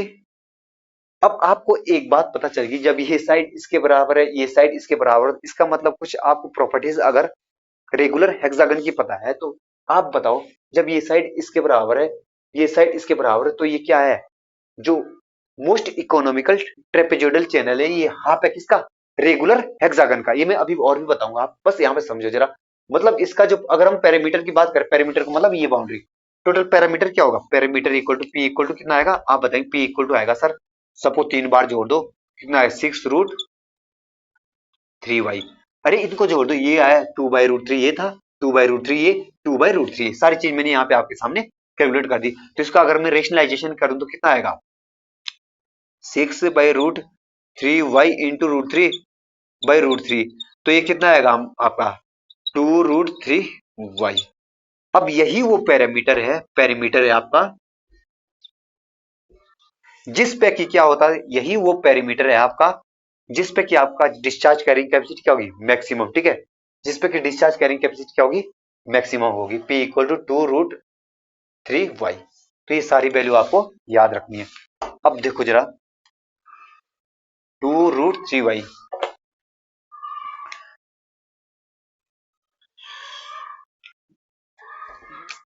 To root three y, perimeter equal to क्या होगा, 2√3y। ओके, ये आ गया आपका पेरीमीटर। कैसे निकाला है, आपको ये जोड़ना था सारी चीज और मल्टीप्लाई करना था 3 से। चाहे आप बोलते हैं ये 2/√3 था, ये भी 2/√3 था, ये भी 2/√3 था, इसको ऐड करना है सारा। ओके, तो ये आ गया, ये सारे पैरामीटर आ गए। लेकिन एक चीज अभी रुकी है, मतलब छुट्टी हुई है, कौन सी वाली है, आप बताएंगे। आपने हाइड्रोलिक डेप्थ कहाँ निकाली है, आपने तो हाइड्रोलिक डेप्थ अभी तक निकाली नहीं। तो हाइड्रोलिक डेप्थ कैसे निकालेंगे हम, डी इक्वल टू था हमारे पास weighted area by top width. अरे वेटेड एरिया निकालो, वेटेड एरिया तो अभी तक मैंने निकाल दिया था, वेटेड एरिया √3y स्क्वायर। यहाँ पे गलती मत करना, by top width. Top width क्या होगी, आप बताएंगे टॉप विड्थ क्या है। टॉप विड्थ तो आपको वहां पे पता चल जाएगी, टॉप विड्थ कितनी है, my 2my plus b. 2my plus b. Top breadth निकालो जरा, टॉप ब्रिथ कितना आएगी सॉरी 2y/√3 प्लस 2y/√3 और 4y/√3। और आना भी चाहिए था यही, टॉप ब्रिथ आनी भी चाहिए, क्योंकि हमने पता ये चल गया था कि इस साइड का दुगना होता है हमेशा टॉप ब्रिथ। तो दुगना तो है इसका, क्या है ब्रिथ का, किसका, ये साइड कितनी है, ये 2/√3 है, ठीक है, 2/√3 y है, तो इसका दुगना क्या है, ये 4y/√3, ये आ गया टॉप ब्रिथ। ये है आपकी टॉप ब्रिथ। टॉप ब्रिथ, जब टॉप ब्रिथ आपको पता चल गया तो इसको जब सॉल्व करेंगे तो √3y² टॉप ब्रिथ कितनी है आपकी 4/√3y। अब इसको जब सॉल्व करेंगे तो कितना आएगा आपका, t इक्वल टू ये आपका। तो आप बताएंगे कि जब ये आपने सॉल्व कर दिया है तो सॉल्व करके कितना आएगा, ये हाइड्रोलिक डेप्थ आ गई आपके पास 3/4y, 3/4y कितना 3/4y।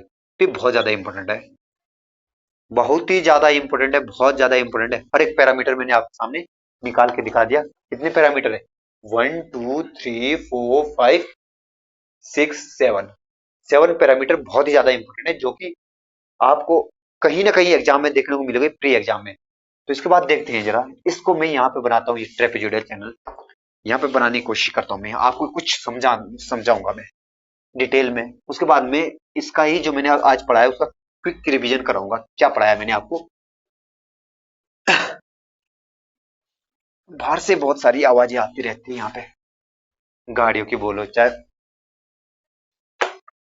पड़ोसियों की। अब देखो, अब यहाँ पे बनाता हूं मैं क्या ट्रेपेजोइडल चैनल, क्या क्या निकाला हमने अभी, आपको मैं कुछ समझाने वाला हूँ, प्लीज आप ध्यान देना यहाँ पे। आप बताएंगे सर आपने जो अभी तक निकाला है वो सारी चीज मैं यहाँ पे लिख रहा हूँ, ओके। ये था ABCD,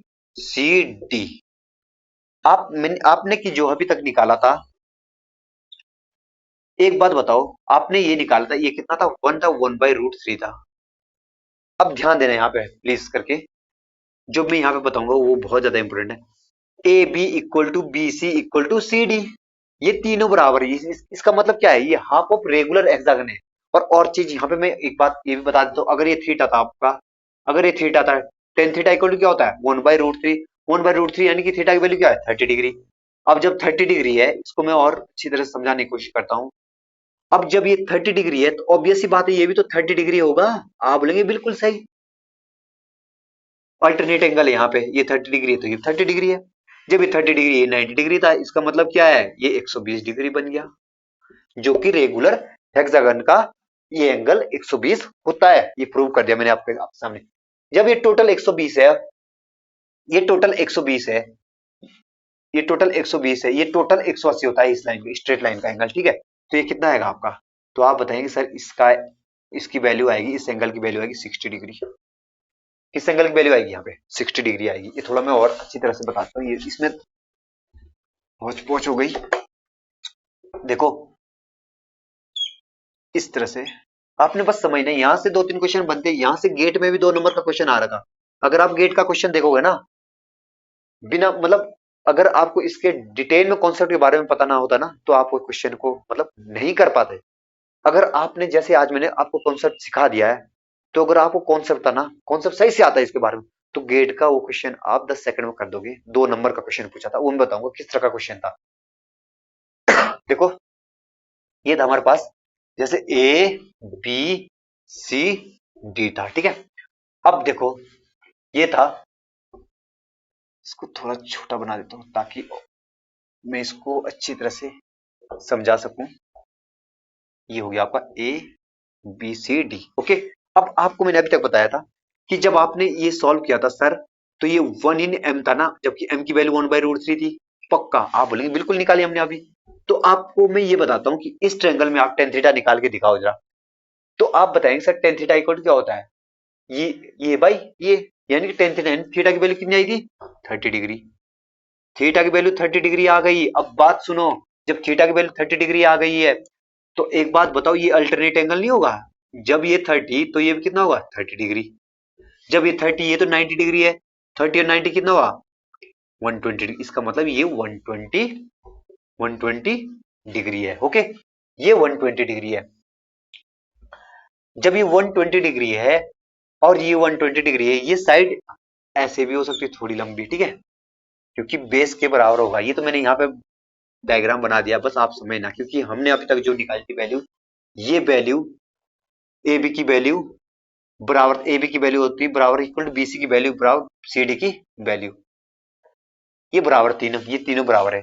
अब जब ये तीनों बराबर है, तो जब ये 120 डिग्री है, तो आप खुद सोचो, इनके बीच तो सिमेट्री है, तो जब ये 120 डिग्री है और आपसे मेरा एक क्वेश्चन है, ये टोटल कितना होता है 180 डिग्री।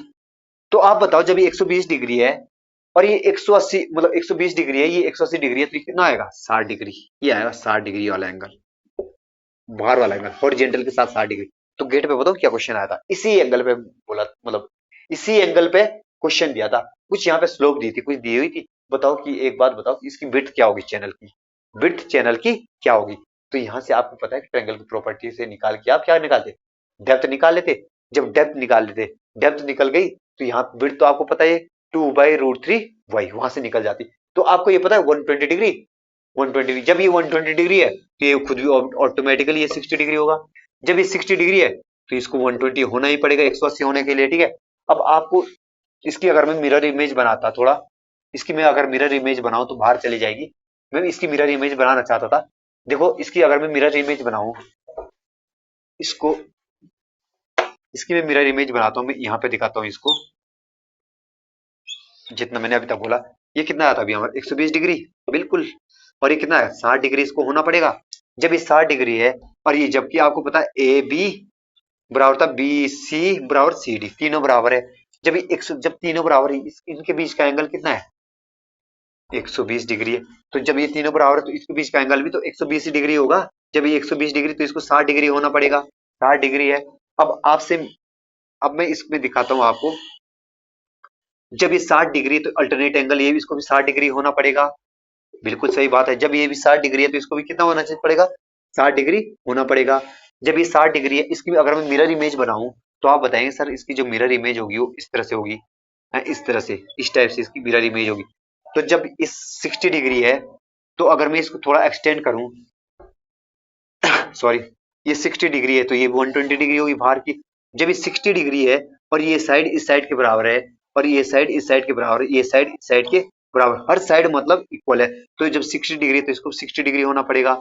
जब ये 60 डिग्री हुआ तो इसको भी 60 डिग्री होना पड़ेगा। और आपको पता है एक स्ट्रेट लाइन के साथ बना एंगल कितना होता है 180 डिग्री, तो इसको भी 120 होना पड़ेगा, ठीक है। जब ये 120 हो गया, तो आपको पता है ये 120 है तो ये भी 120 होगा। जब ये 120 है, ये स्ट्रेट लाइन है यहाँ पे, तो 180 का एंगल बनता है, तो इसको 60 डिग्री होना पड़ेगा। अब देखो मैंने आपके सामने प्रूव कर दिया है कि खुद सोचिएगा जरा आप, मतलब जोड़ दो, ये कितना आएगा 120, 120 कितना हुआ 120 plus 120 plus 120 plus 120 plus 120, 6 time जोड़ो कितना होगा 720 आ रहा है इसका सम 720।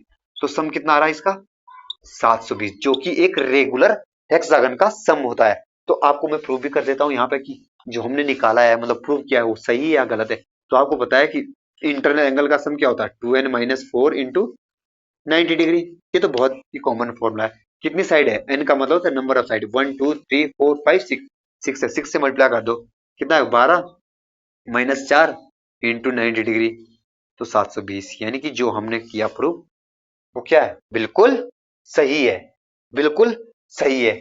तो आपके सामने मैंने बता दिया, इसका मतलब क्या हुआ, इसका मतलब बता, कंक्लूजन निकल, निचोड़ ये निकला है कि जो हमारे पास मोस्ट इकोनॉमिकल ट्रेपेजोइडल चैनल होता है वो हमेशा हाफ होता है किसका, रेगुलर हेक्सागन का, हाफ होता है रेगुलर हेक्सागन का।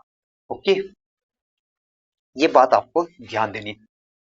अब जल्दी से मैं आपको जो हमने क्विक रिवीजन कराता हूं, क्या हमने पढ़ा था जल्दी से बस देखो।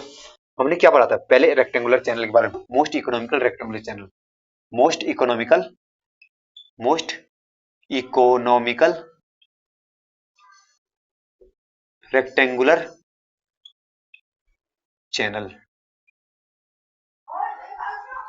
Okay, most economical rectangular channel के बारे में पढ़ते हैं जल्दी, मतलब रिकॉल करते हैं हमने क्या पढ़ा था। जैसे ये थी बी थी और ये क्या थी वाई थी। ओके, सबसे पहले हमने क्या पढ़ा था इसमें, आपको पता है एरिया इक्वल टू क्या होता, 2y² था या नहीं है, बिल्कुल था। और आप बताओ खुद ही, वाई आर इक्वल टू कितना था, y/2, ये भी था बिल्कुल जब ये था। और वेटेड पेरीमीटर कितना था, वेटेड पेरीमीटर आपको पता था p इक्वल टू कितना था, 4y था। जब वेटेड पेरीमीटर पता चल गया था, इसके बाद क्या था, हाइड्रोलिक रेडियस भी आ गई, एरिया भी आ गया और पेरीमीटर भी आ गया। इसके बाद क्या था, टॉप विड्थ। टॉप विड्थ कितनी आई थी, टॉप विड्थ हमेशा होगी। और बी की वैल्यू कितनी थी यहाँ पे, b equal to 2y, twice of depth. Okay, top width भी क्या होगी, 2y के बराबर होगी। अब हाइड्रोलिक डेप्थ थी इसमें, क्या हाइड्रोलिक डेप्थ, हाइड्रोलिक डेप्थ क्या थी, डी इक्वल टू वाई के बराबर। अब कभी कभी बताऊं क्या होता है, आप अगर कभी कुछ चीज भूल गए तो थोड़ी देर के लिए मैं आपको समझा रहा हूं। एक बात आपने याद रखना हमेशा, क्या, इसकी जोड़ आर की वैल्यू कितनी होती है, आर की वैल्यू क्या होती है, y/2। ये एक वैल्यू ये याद रखना आपने, एक वैल्यू ये याद रखना है और एक वैल्यू ये याद रखना है। अगर आपको दोनों याद हो जाएगी ना, दोनों आपको याद हो जाएगी तो सारी वैल्यू निकाल निकाल देंगे आप। देखो जरा कौन सी वैल्यू आप निकालोगे। एक बात बताओ, अगर आर की वैल्यू y/2 आपको पता है तो ए की वैल्यू आपको वेटेड पेरीमीटर पता है। तो जब वेटेड पेरीमीटर आपको पता है तो आप खुद बताओ जरा, वहां से पेरीमीटर निकाल सकते हैं। जब आपको पेरीमीटर पता चल गया कि इसका पेरीमीटर कितना है, 4y है, तो आपको इतना तो पता है कि अगर 4y कैसे होगा जोड़ के, एक y है, एक y, 2y है। तो अब दो 2y तो ये हो गया, तो अब 2y और जोड़े होंगे इसमें, तो b की वैल्यू कितनी है, 2y। और जितनी बेस मतलब बेस की विड्थ है उतनी ऊपर की टॉप की होगी, तो कितना हुआ, 2y होगी। हाइड्रोजन डेप्थ तो आपको पता है y रहेगी। ओके, तो इसका हो गया क्विक रिवीजन। अब इसके बाद किसका है, ये सारी वैल्यू आपको याद रखनी है, बहुत ज्यादा इंपॉर्टेंट है। अब ट्रेंगुलर चैनल वाला था हमारा, ट्रेंगुलर चैनल, इस टाइप का ट्रेंगल चैनल। अब ये हो गया आपका 1/m था, ये डेप्थ क्या थी, y।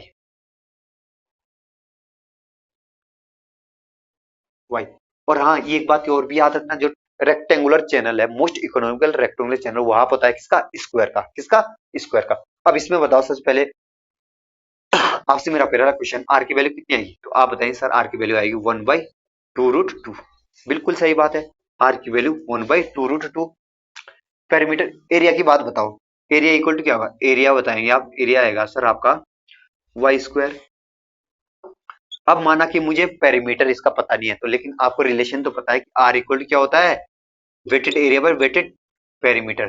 तो आर की वैल्यू जब आपको इतना पता है, तो जब आपको किसकी वैल्यू निकालनी है, पेरीमीटर की वैल्यू निकालनी है। आर की वैल्यू कितनी, 1/2√2 इक्वल टू, माना कि मैं भूल गया था, अगर कैसे निकालता, y² बट्टे कितना आएगा, इसकी वैल्यू पुट कर 1/2√2। आर की वैल्यू याद रखनी है आपको और आप सारी वैल्यू निकाल दोगे, जैसे कि मैंने अभी बताया था प्रीवियस कॉन्सेप्ट में, मतलब उसमें rectangular most economical rectangular channel में बताया था कैसे वैल्यू की याद करना। देखो जरा, मैं भूल गया था माना, तो मैं कैसे निकालता इसकी, ये वैल्यू मैंने यहाँ पे पुट कर दी है।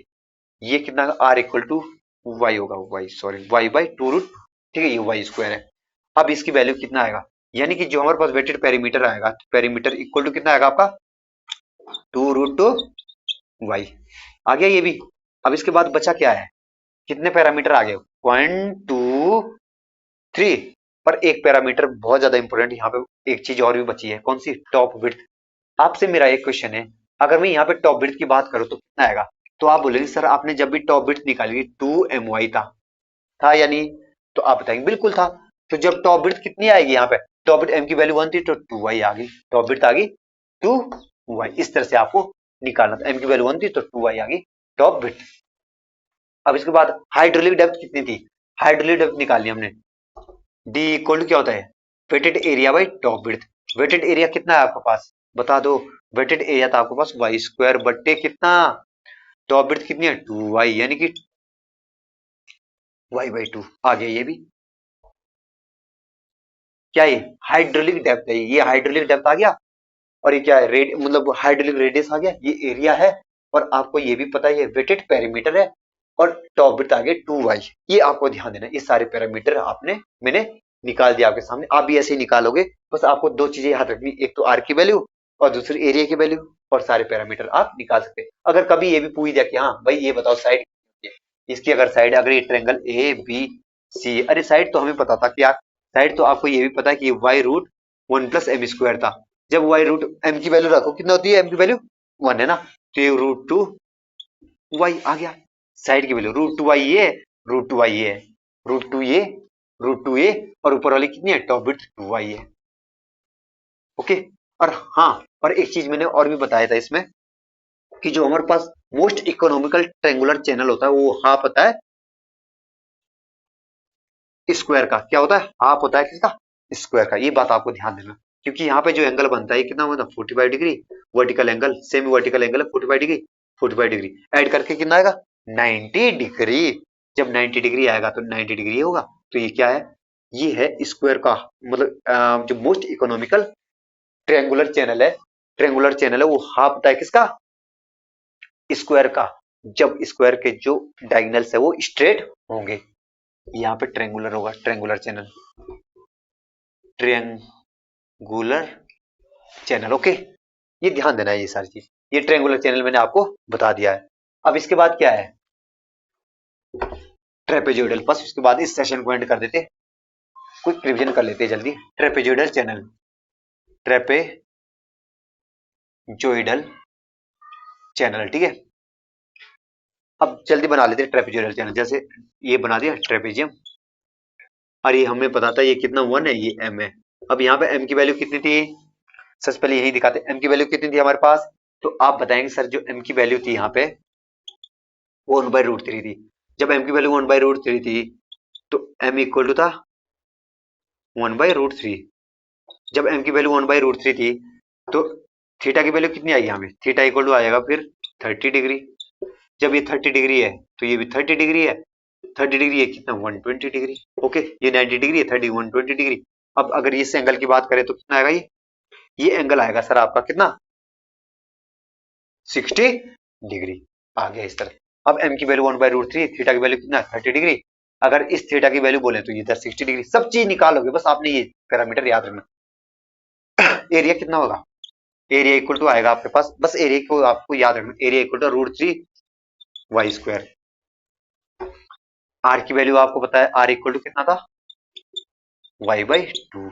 जब आर की वैल्यू पता है तो वेटेड पेरीमीटर, माना कि आप भूल भी गए हैं, वैसे तो वेटेड पेरीमीटर आपको याद होना चाहिए, माना भूल गए तो क्या करना है, इसको आपको पता है कि आर इक्वल टू क्या होता है a/p। p माना आप भूल गए, यहाँ पे आर की वैल्यू क्या y/2 है, a की वैल्यू कितने है √3y² बट्टे p। तो p इक्वल टू कितना आएगा 2√3y। ये आ गया वेटेड पेरीमीटर। अब क्या बचा है इसके बीच बाद? इसके बाद बचा है हाँ हाइड्रोलिक डेप्थ। 4 पैरामीटर्स आ गए, 1 2 3 4। हाइड्रोलिक डेप्थ, ये वेटेड पेरीमीटर आ गया। अब hydraulic depth, hydraulic depth h equal to d equal to क्या होता है wetted area by top width. सबसे पहले टॉप विड्थ निकाल लेते हैं। इसकी टॉप विड्थ कितनी थी? ये था हमारे पास my, और ये कितना था आपके पास? ये भी था आपके पास my, और ये था b। आपको पता है b की वैल्यू कितनी थी? बेस विड्थ, बेस विड्थ की वैल्यू, सबसे पहले बेस विड्थ की वैल्यू बताता हूं मैं आपको। विड्थ की वैल्यू कितनी थी 2y/√3। ये आ गई थी 2y/√3। जब ये वैल्यू थी बेस विड्थ की, ये भी आपको याद रखनी है। बेस विड्थ बोलो आप चाहे, जैसे इसकी ए बी सी डी, तो मतलब A B equal to B C equal to C D, सब सभी की वैल्यू इक्वल थी √3। ओके, तो ये आपको याद रखना है सारी चीज, सारी वैल्यू इतनी थी। अब आपको टॉप विड्थ की बात पता है, टॉप विड्थ कितनी थी? टॉप विड्थ टी की वैल्यू कितनी आएगी आपको 4y/√3। आपको ये भी पता है कि जब टॉप विड्थ की वैल्यू इतनी आ गई, क्योंकि जब यही आपको कितना है 2y/√3 है, तो इसका दुगना होता है ना ये टॉप विड्थ, तो दुगना क्या होगा 4y/√3। अब इसमें रख दो सारी वैल्यू। एरिया कितना था √3 और √3y/4y/√3। तो यानी कि जो हाइड्रोलिक डेप्थ आएगा वो कितना आएगा 3/4y। बहुत ज्यादा इंपॉर्टेंट, बहुत ही ज्यादा इंपॉर्टेंट है। तो मैंने हर एक चीज आपको डिटेल में बता दिया है। अब क्वेश्चन चाहे प्री में आए, चाहे मेंस में आए, गेट में आए, चाहे आईएएस में आए, आप किसी भी क्वेश्चन को आराम से क्रैक कर सकते हैं। और लास्ट है कि जो हमारे पास मोस्ट इकोनॉमिकल ट्रेपेजोइडल चैनल होता है हमेशा हाफ होता है रेगुलर हेक्सागन का। तो देखो जो भी क्वेश्चन आएंगे इस पे प्री या मेंस में आप आराम से कर लोगे। और हाँ, जो भी कोई मेरे चैनल पर फर्स्ट टाइम विजिट कर रहा है तो मेरे चैनल को लाइक शेयर एंड सब्सक्राइब कर दे। Thank you.